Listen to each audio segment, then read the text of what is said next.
తాకట్లో ఉన్న మీ బంగారాన్ని విడిపించి ఆ రోజు ఆన్లైన్ రేటుకి కొంటాం. Sharma gold company.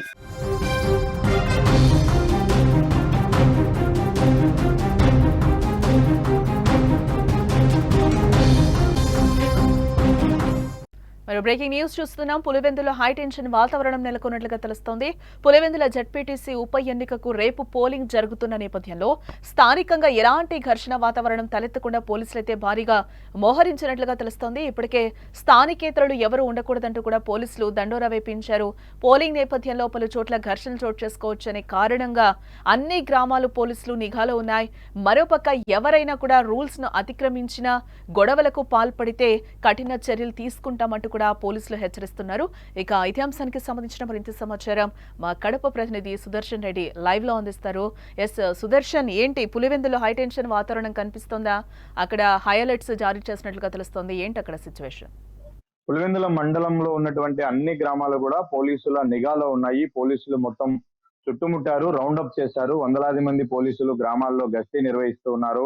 అలాగే దండోరా వేస్తున్నారు. అవుట్డోర్స్ ఎవరన్నా కూడా వెళ్ళిపోవాలి అని చెప్తున్నారు. నిన్న సాయంత్రం 5 గంటల లోపలే ప్రచారం ముగిసింది కాబట్టి ఇప్పటి వరకు ఎవరున్నా కూడా వాళ్ళపైన చట్టపరమైనటువంటి చర్యలు ఉంటాయి. ఎక్కడ ఎలాంటి చిన్న అలజడి కూడా జరగకూడదన్న ఉద్దేశంతో పోలీసులు అయితే గట్టి బందోబస్తును ఏర్పాటు చేస్తున్నారు. ప్రతి గ్రామంలో కూడా విస్తృతంగా తనిఖీలు నిర్వహిస్తూ ఉన్నారు. ప్రతి ఒక్కరు గ్రామంలోకి ఎంటర్ అయ్యేటప్పుడు కూడా తనిఖీ చేసే గ్రామస్తులను కూడా లోపలికి పంపిస్తున్న పరిస్థితి. ఈ రోజు గ్యాప్ వచ్చింది. రేపు ఉదయం 7 గంటల నుంచి పోలింగ్ జరగబోతోంది. ఈ రోజు దానికి సంబంధించి బ్యాలెట్ బాక్సులన్నీ కూడా డిస్ట్రిబ్యూషన్ జరిగింది. పులివెందుల ఎంపీడీఓ కార్యాలయం నుంచి బ్యాలెట్ బాక్స్ అన్ని తీసుకొని కొద్దిసేపటి క్రితమే ఎన్నికల అధికారులు ఆయా పోలింగ్ కేంద్రాలకు చేరుకుంటూ ఉన్నారు. రేపు ఎర్లీ మార్నింగ్ 7 గంటల నుంచి ప్రారంభమయ్యే ఈ పోలింగ్ ప్రక్రియకు సంబంధించి ఓటు వేయాలనుకునే ప్రతి ఓటరుకు ఎలాంటి చిన్న అవాంతరం గానీ అడ్డంకులు గానీ కలగకుండా ఉండడం కోసం జాగ్రత్తలు తీసుకుంటూ ఉన్నారు. అయితే అక్కడ గ్రామాల నుంచి కొన్ని భిన్నాభిప్రాయాలు వ్యక్తమవుతూ ఉన్నాయి. మేము 40 ఏళ్లుగా ఒకే ఊర్లో ఓటేస్తున్నాం, మా ఊర్లోనే మాకు పోలింగ్ బూత్ ఉండేది, ఈసారి పక్క ఊరికి మార్చారు, 4-5 కిలోమీటర్లు మేము అక్కడికి వెళ్ళి ఓటేయాల్సి ఉంటుంది కాబట్టి అని కొంతమంది నిరసనకు దిగిన పరిస్థితి. అయితే అధికారులు మాత్రం కంప్యూటర్ ర్యాండమైజ్ విధానంలో పోలింగ్ కేంద్రాలను కేటాయించారు కాబట్టి కొద్దిగా జంబ్లింగ్ జరిగి ఉండొచ్చు. ఒక ఊర్లో ఉన్నటువంటి కొంతమంది ఓటర్లు మరో ఊర్లో ఉన్నటువంటి పోలింగ్ బూత్ కు కేటాయించి ఉండవచ్చు తప్ప అందులో ఎలాంటి దురుద్దేశం లేదు. కాబట్టి ఆ పక్క ఊరికి వెళ్ళి ఓటేయడానికి కూడా ఓటర్లందరికీ ట్రాన్స్పోర్ట్ సౌకర్యం కూడా ఎన్నికల కమిషనే కల్పిస్తూ ఉంది. అధికారులే ఏర్పాటు చేస్తారని కూడా ఇప్పటికే జిల్లా కలెక్టర్ చెప్పాడు. మరోవైపు ఎస్పీ పూర్తి స్థాయిలో పులివెందుల్లోనే మకాం వేసి పర్యవేక్షిస్తున్నారు. దాదాపు 1600 మంది పోలీసులు అక్కడ ఉన్నారు. డిఐజీ కూడా నిత్యం మానిటరింగ్ చేస్తూ ఉన్నారు. ఎందుకంటే ఎన్నికల ప్రచారం మొదలైన 2-3 రోజులు పెద్ద ఎత్తున గొడవలు జరిగాయి. ఒకరినొకరు తలలు బాదుకొని తలలు పగలగొట్టుకున్న స్టేజ్ లో అత్యాయత్నం కూడా జరిగిన పరిస్థితుల్లో అలాంటి ఉద్రిక్త పరిస్థితులు ఉంటే మాత్రం ఓటర్లు ధైర్యంగా బయటకు వచ్చే వాతావరణం ఉండకపోవచ్చని ఆలోచించినటువంటి పోలీసులు నిఘాను పెంచారు, పోలీసుల సంఖ్యను పెంచారు, భద్రతను పెంచారు.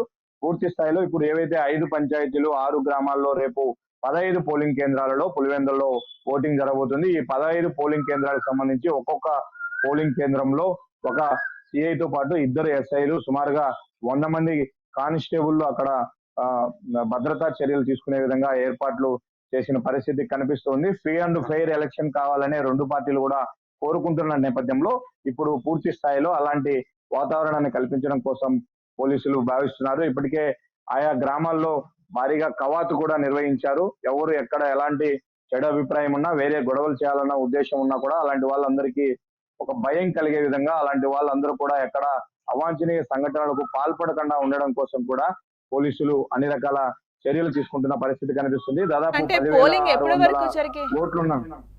ఎప్పటి వరకు జరిగే అవకాశాలు కనిపిస్తున్నాయి? ప్రధానంగా ఈ జెడ్పీటీసీ ఉప ఎన్నికకు సంబంధించి అక్కడున్న ప్రజలు ఏమంటున్నారు? వాళ్ళ ఒపీనియన్ ఏ విధంగా ఉంది?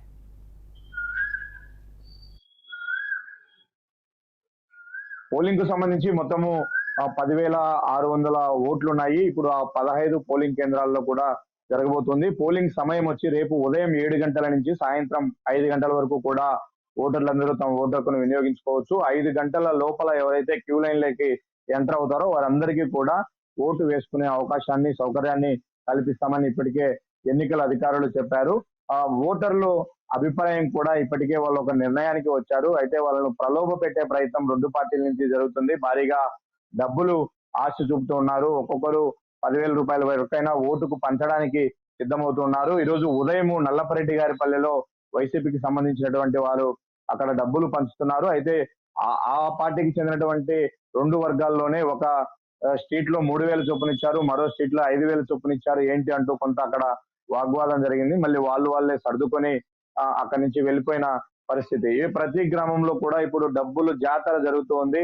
2 ఓట్లు ఉన్నటువంటి ప్రతి ఇంట్లో కూడా దాదాపు 20,000 రూపాయల నుంచి 40,000 రూపాయలు ముట్ట చెప్తూ ఉన్నారు. ఖచ్చితంగా మీ ఓటు మాకే వేయాలి అంటూ అన్ని విధాలుగా ఓటర్లను తమ వైపు తిప్పుకోవడానికి, ప్రలోభ పెట్టడానికి 2 రాజకీయ పార్టీలు అన్ని రకాల ప్రయత్నాలు చేస్తూ ఉన్నాయి. ఇప్పటికే బైండ్ ఓవర్ చేసి చాలా మందిని గుర్తించారు. వాళ్ళందరినీ కూడా రేపు ఎన్నికల ప్రక్రియకు దూరంగా ఉండాలని చెప్పారు. మరొకటి, మొన్న జరిగినటువంటి గొడవల నేపథ్యంలో వైసీపీ వాళ్ళు ఎంపీ అవినాష్ రెడ్డి ఆధ్వర్యంలో పెద్ద ఎత్తున పులివెందుల డిఎస్పీ కార్యాలయం వరకు ర్యాలీ నిర్వహించారు. ఆ ర్యాలీకి సంబంధించి సుమారుగా 150 మంది పైన ఎన్నికల కోడ్ను ఉల్లంఘించారన్న నెపంతో పోలీసులు కేసు నమోదు చేశారు. దీనికి సంబంధించి అరెస్టులు జరుగుతాయన్న భయంతో వైసీపీ నేతలు కోర్టుకు వెళ్లారు. కోర్టు తీర్పిచ్చింది. దీంతో తొందరపాటు చర్యలొద్దు, ఎవరిని ఇప్పుడు తాత్కాలికంగా అదుపులోకి తీసుకోవద్దంటూ తీర్పిచ్చిన నేపథ్యంలో ఇది కొంత వైసీపీకి ఊరట కలిగించే అవసరం. ఇంకా టీడీపీకి సంబంధించి కూడా పెద్ద ఎత్తున బయట ప్రాంతాల నుంచి ఎమ్మెల్యేలు, మినిస్టర్లు, నాయకులు, కార్యకర్తలు అందరూ వచ్చారు. వాళ్ళందరూ కూడా నిన్న సాయంత్రం 5 గంటలకు పులివెందుల విడిచి ఖాళీ చేసి వెళ్లిపోయారు. ఇప్పుడు స్థానికంగా ఉన్నటువంటి ఓటర్లు, నాయకులు మాత్రమే అక్కడ ఉన్నారు. రేపు ఎన్నికల ప్రక్రియలో వీళ్ళు మాత్రమే పాల్గొనబోతున్నారు. దీనికి సంబంధించి ఇటు అధికార యంత్రాంగం గానీ, అటు పోలీసులు గానీ అన్ని రకాలుగా పకడ్బందీగా చర్యలు తీసుకున్నారు. సుదర్శన్, అంటే పులివెందుల వర్సెస్ కుప్పంగా మారిందా ఈ జెడ్పీటీసీ ఉప ఎన్నిక? అలాగే తమ పట్టును కోల్పోకుండా ఉండడానికి వైసీపీ తీవ్రంగానే ప్రయత్నాలు చేస్తుంది అనుకోవచ్చు అంటారా? గతంలో కుప్పంలో జగన్మోహన్ రెడ్డి సీఎం గా ఉన్నప్పుడు ఏ ఫ్యాక్టరీస్ అయితే చేశాడో ఇప్పుడు పులివెందులో కూడా అదే ఫ్యాక్టరీ చేయాలన్నదే టీడీపీ లక్ష్యము. అక్కడ 30 ఏళ్లుగా అసలు ఏకగ్రీవం అయితే వచ్చింది. 30 ఏళ్లుగా ఇంతవరకు పులివెందుల జెడ్పీటీసీ స్థానానికి ఎన్నికలే జరగలేదు. 1 సైడ్ గా వచ్చింది. వైఎస్ కుటుంబము ఎవరిని ప్రపోజ్ చేస్తే వాళ్ళే ఏకగ్రీవంగా జెడ్పీటీసీగా గెలుస్తున్న పరిస్థితి. 30 ఏళ్ల తర్వాత మొట్టమొదటిసారి పోటీ జరుగుతూ ఉంది. ప్రజాస్వామ్యాన్ని మేము పోటీ పెట్టడం ద్వారా అక్కడ బతికించాము. మేమే కాదు, మాతో పాటు చాలా మంది ఇండిపెండెంట్లు కూడా పోటీ చేసే వాతావరణాన్ని మా ప్రభుత్వం కల్పించిందని ఆ ప్రక్రియను అయితే టీడీపీ చాలా గొప్పగా ప్రజెంట్ చేసుకుంటూ ఉంది. కానీ పోటీ జరిగినా మాకు ఎలాంటి ఇబ్బంది లేదు. కాకపోతే ఫ్రీ అండ్ ఫెయిర్ ఎలక్షన్ జరగాలి, ఎలాంటి గొడవలు లేకుండా, ఎలాంటి ఇబ్బందులు కలిగించకుండా ప్రశాంత వాతావరణంలో ఎలక్షన్ నిర్వహించండి, పులివెందుల ప్రజలు మా వైపే ఉన్నారు అన్న ఒక ధీమాలో వైసీపీ ఉంది. మీరన్నట్టు వైసీపీ పట్టు నిలుపుకోవడానికి అన్ని విధాలుగా ప్రయత్నాలు చేస్తూ ఉంటే, మొదటిసారి అక్కడ పట్టు సాధించాలన్న కోణంలో టీడీపీ కొంత ప్రయత్నం చేస్తూ ఉంది. టీడీపీ ఒక ప్రయోగాత్మకమైనటువంటి పోటీనే ఇక్కడ పెట్టిందని చెప్పవచ్చు.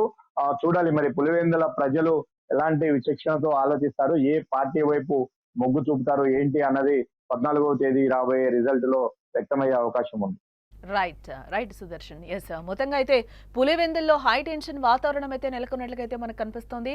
పులివెందుల జెడ్పీటీసీ ఉప ఎన్నికకు రేపు పోలింగ్ జరుగుతున్న నేపథ్యంలో స్థానికంగా ఎలాంటి ఘర్షణ వాతావరణం తలెత్తకుండా కూడా పోలీసులు భారీగా మోహరించారు. అక్కడ ఇప్పటికే స్థానికేతరులు ఎవరు ఉండకూడదు అంటూ కూడా పోలీసులు అక్కడ దండోరా వేపించినట్లు కూడా తెలుస్తోంది.